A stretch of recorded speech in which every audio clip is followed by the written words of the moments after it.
안녕하세요. 김호준입니다. KBS와 연합뉴스가 코리아 리서치 센터에 의뢰해 지난 일요일 발표한 안철수 후보가 모든 대결에서 크게 승리하는 여론조사의 조사 개요가 이상하다고 어제 아침 저희가 방송에서 지적했었습니다.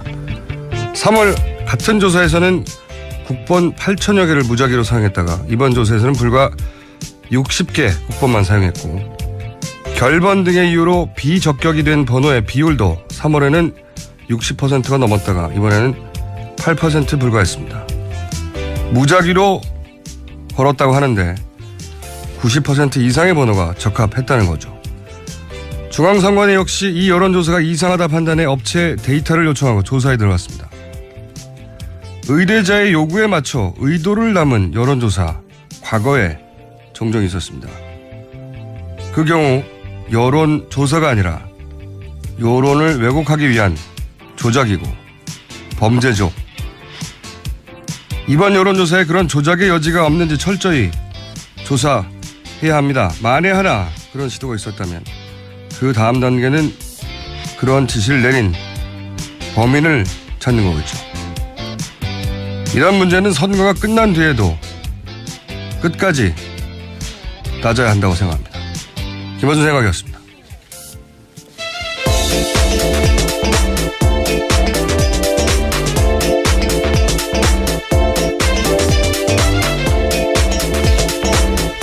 시사인의 김은지입니다.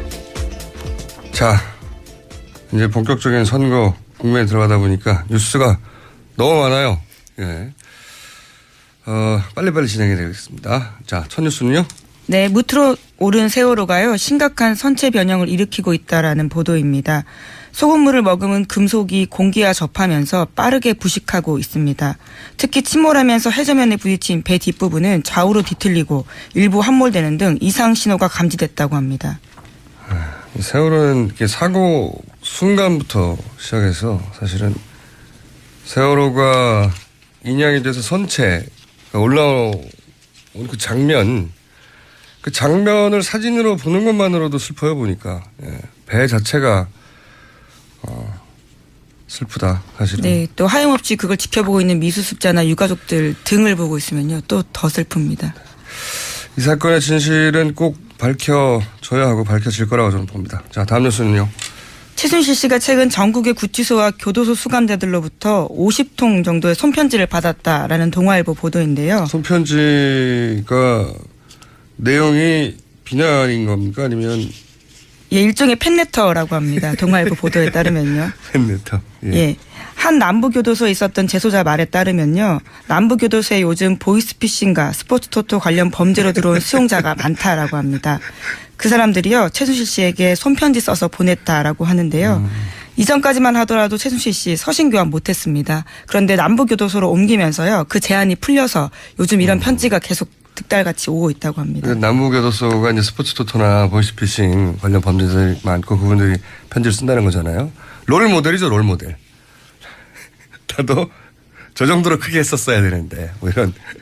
예, 최순실 씨 처음에 한두 장 읽다가요. 네. 별 의미가 없다고 생각해서 읽지 않는다고 합니다. 확인하지 않는다고 합니다. 지금 할 일도 없으니까 다시 읽을 거예요 아마.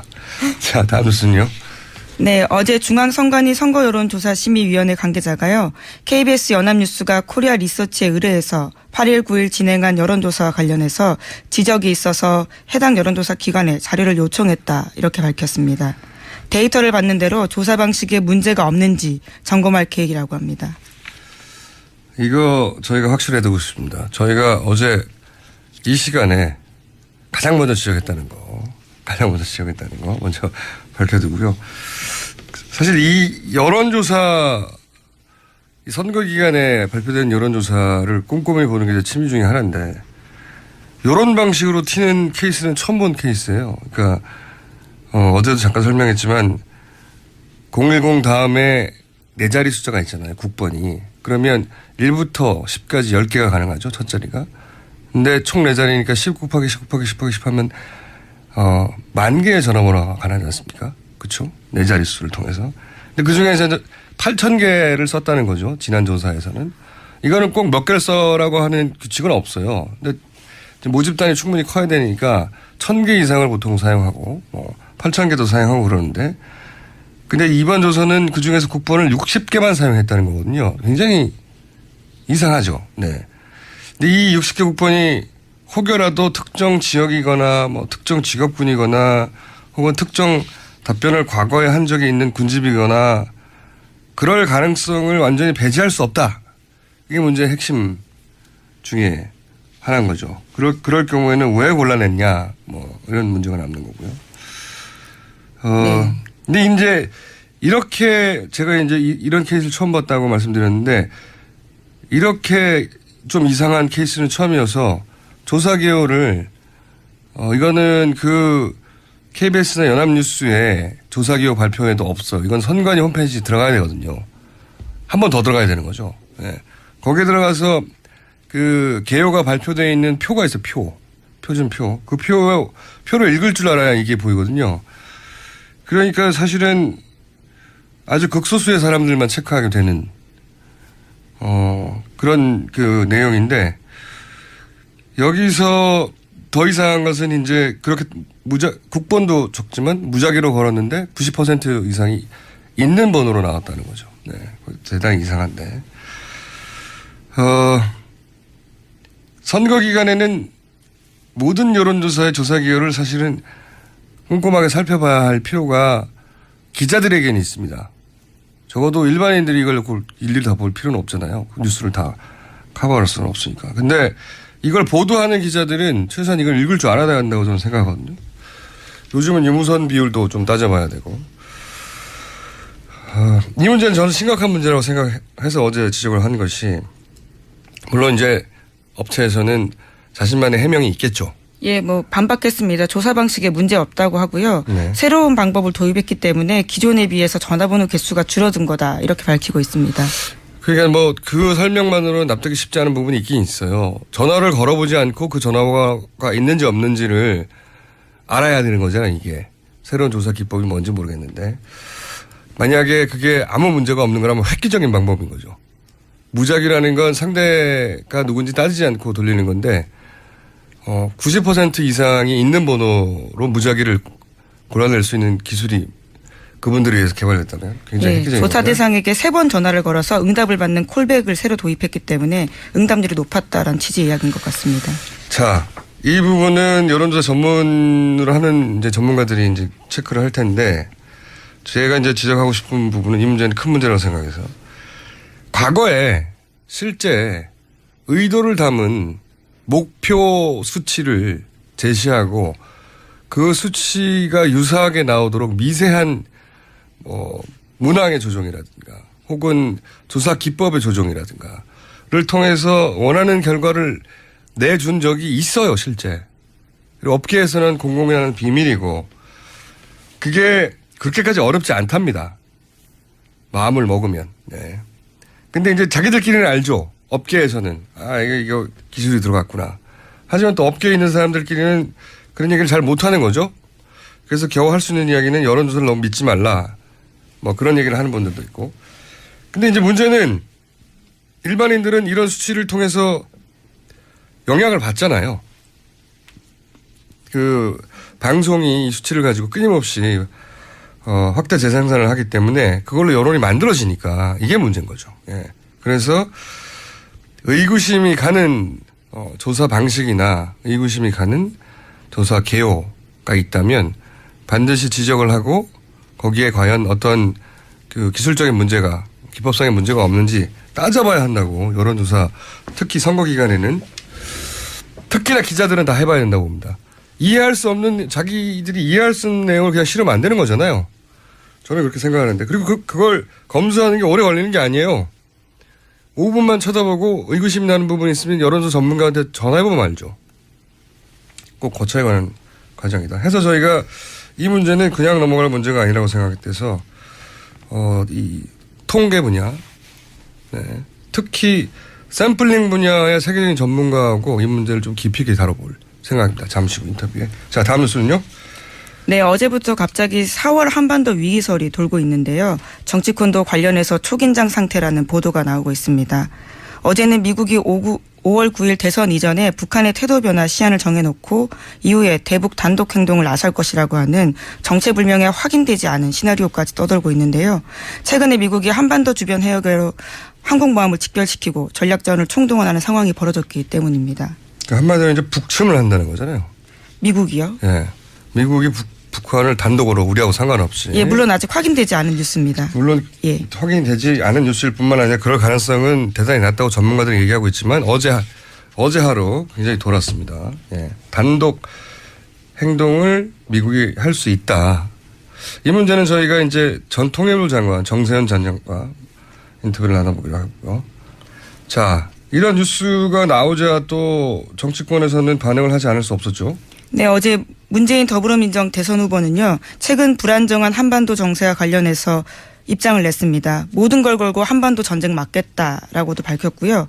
또 문재인은 김정은이 가장 두려워하는 대통령이 될 것이다라는 이야기도 했습니다. 발빠른 대응이긴 했습니다. 어제 뉴스에. 자, 다음 뉴스는요?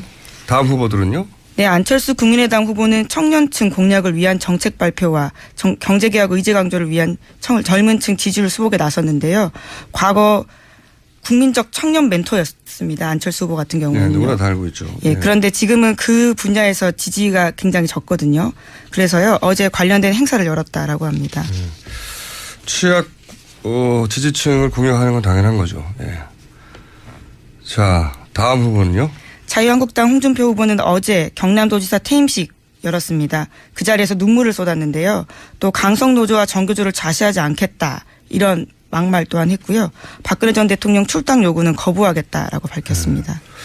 그 강성 보수 입장에서는 노조와 정교조를 좌시하지 않겠다는 막말이 아니고. 예, 센 발언이긴 한데요. 예, 풀 워딩을 보면. 예, 그분들한테는 약속인 거죠, 약속. 예. 자, 다음 후보는요? 바른정당의 유승문 후보 같은 경우에는 어제 자유한국당 홍준표 후보와 국민의당 안철수 후보와의 단일화 가능성을 두고 전혀 없다, 이렇게 잘랐습니다. 다들 이제 유승민 후보가 양보수 후보 중에는 지지율이 더 상대적으로 낮다 보니까 단일화를 이분을 대상으로 먼저 하지 않을까 생각을 해가지고 자꾸 하도 물어보니까 인터뷰를 하면 대부분 이거부터 물어보니까 짜증도 날 것 같아요. 네. 그렇다고 전혀 없다고 지금 말한다고 해서 15일까지 완전히 가능성이 없을까는 아직은 모르겠습니다. 어쨌든 후보 자신은 전혀 없다고 계속 반복해서 얘기하고 있죠. 자, 다른 후보들은요, 또? 정의당 심상정 후보는 어제 개헌을 위해서 자신이 대통령이 되면 임기를 3년으로 단축하겠다, 이런 입장을 밝혔습니다. 그렇군요. 과감한 제안인데.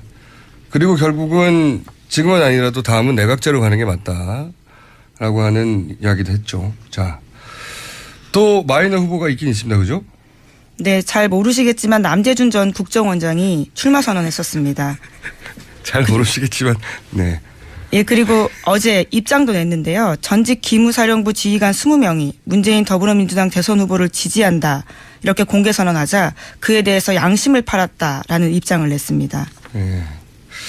제가 기억하기로는 이분이 출마 선언을 한 이후로 가장 크게 보도된 대선 관련 발언이었어요. 네. 네, 지난주 금요일에요. 박근혜 전 대통령 서울구치소로 찾아갔던 것도 뉴스가 꽤 나왔었습니다. 아, 그랬죠. 접견 거부됐다고. 예, 하지만 편지는 전하고 왔다고 합니다.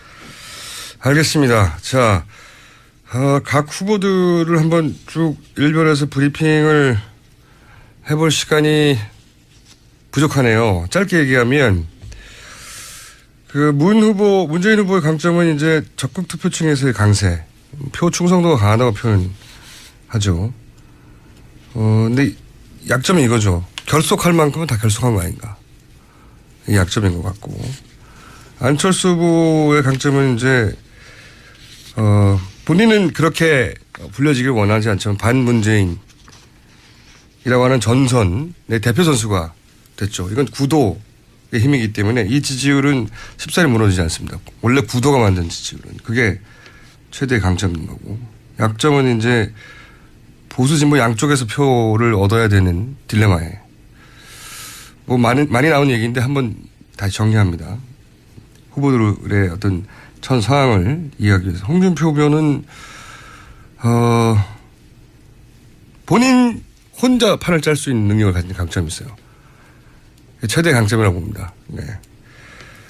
그리고 동시에 최대 약점이죠. 본인이 판을 짜야 돼요. 지금 자유한국당이 그만큼 서포트를 하기 힘들다. 당의 힘이 빠져서. 유승민 후보는 사표 방지 심리가 가장 최대의 적이죠. 네. 후보 자질은 훌륭한데 말이지.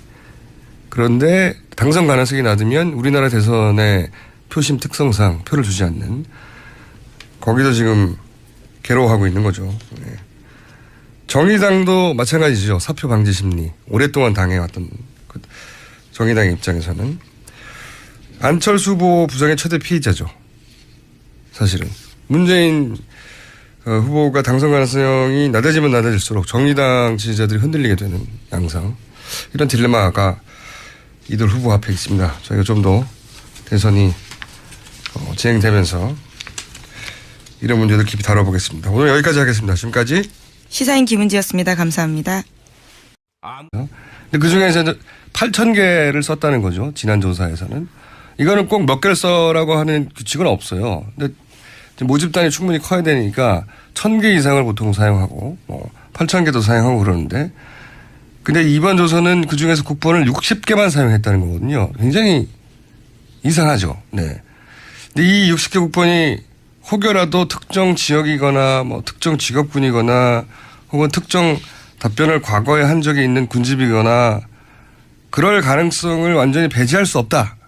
이게 문제의 핵심 중에 하나인 거죠. 그럴 경우에는 왜 골라냈냐 이런 문제가 남는 거고요. 네. 근데 이제 이렇게 제가 이제 이런 케이스를 처음 봤다고 말씀드렸는데 이렇게 좀 이상한 케이스는 처음이어서 조사 개요를 이거는 그 KBS나 연합뉴스에 조사 개요 발표에도 없어. 이건 선관위 홈페이지 들어가야 되거든요. 한 번 더 들어가야 되는 거죠. 네. 거기에 들어가서 그 개요가 발표되어 있는 표가 있어요. 표준표. 그 표가 안녕하세요. 김호준입니다. KBS와 연합뉴스가 코리아 리서치 센터에 의뢰해 지난 일요일 발표한 안철수 후보가 모든 대결에서 크게 승리하는 여론조사의 조사 개요가 이상하다고 어제 아침 저희가 방송에서 지적했었습니다. 3월 같은 조사에서는 국번 8천여 개를 무작위로 사용했다가 이번 조사에서는 불과 60개 국번만 사용했고 결번 등의 이유로 비적격이 된 번호의 비율도 3월에는 60%가 넘었다가 이번에는 8% 불과했습니다. 무작위로 걸었다고 하는데 90% 이상의 번호가 적합했다는 거죠. 중앙선관위 역시 이 여론조사가 이상하다 판단해 업체에 데이터를 요청하고 조사에 들어갔습니다. 의뢰자의 요구에 맞춰 의도를 담은 여론조사 과거에 종종 있었습니다. 그 경우 여론조사가 아니라 여론을 왜곡하기 위한 조작이고 범죄죠. 이번 여론조사에 그런 조작의 여지가 없는지 철저히 조사해야 합니다. 만에 하나 그런 시도가 있었다면. 정면을 사진으로 보는 것만으로도 슬퍼요 보니까. 배 자체가 슬프다 사실은. 네, 또 하염없이 그걸 지켜보고 있는 미수습자나 유가족들 등을 보고 있으면요 또 더 슬픕니다. 이 사건의 진실은 꼭 밝혀져야 하고 밝혀질 거라고 저는 봅니다. 자, 다음 뉴스는요. 최순실 씨가 최근 전국의 구치소와 교도소 수감자들로부터 50통 정도의 손편지를 받았다라는 동아일보 보도인데요. 손편지가 내용이 비난인 겁니까? 아니면? 예, 일종의 팬레터라고 합니다. 동아일보 보도에 따르면요. 팬레터. 예. 한 남부교도소에 있었던 재소자 말에 따르면요. 남부교도소에 요즘 보이스피싱과 스포츠토토 관련 범죄로 들어온 수용자가 많다라고 합니다. 그 사람들이요. 최순실 씨에게 손편지 써서 보냈다라고 하는데요. 이전까지만 하더라도 최순실 씨 서신 교환 못했습니다. 그런데 남부교도소로 옮기면서요. 그 제한이 풀려서 요즘 이런 편지가 계속 득달같이 오고 있다고 합니다. 남부교도소가 이제 스포츠토토나 보이스피싱 관련 범죄들이 많고 그분들이 편지를 쓴다는 거잖아요. 롤모델이죠, 롤모델. 나도 저 정도로 크게 했었어야 되는데 뭐 이런. 예, 최순실 씨 처음에 한두 장 읽다가요. 네. 별 의미가 없다고 생각해서 읽지 않는다고 합니다. 확인하지 않는다고 합니다. 지금 할 일도 없으니까 다시 읽을 거예요 아마. 자, 다음 뉴스는요. 네, 어제 중앙선관위 선거여론조사심의위원회 관계자가요.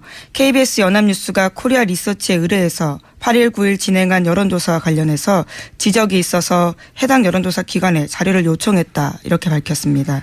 데이터를 받는 대로 조사 방식에 문제가 없는지 점검할 계획이라고 합니다. 이거 저희가 확실해 두고 싶습니다. 저희가 어제 이 시간에 가장 먼저 지적했다는 거 먼저 밝혀두고요. 사실 이 여론조사, 이 선거 기간에 발표된 여론조사를 꼼꼼히 보는 게 취미 중에 하나인데 이런 방식으로 튀는 케이스는 처음 본 케이스예요. 그러니까 어제도 잠깐 설명했지만 010 다음에 네 자리 숫자가 있잖아요. 국번이. 그러면 1부터 10까지 10개가 가능하죠. 첫 자리가. 근데 총 4자리니까 10 곱하기 10 곱하기 10 곱하기 10 하면 10,000개의 전화번호가 가능하지 않습니까? 그렇죠? 4자리 수를 통해서. 그 다음 단계는 그런 지시를 내린 범인을 찾는 거겠죠. 이런 문제는 선거가 끝난 뒤에도 끝까지 따져야 한다고 생각합니다. 김어준 생각이었습니다.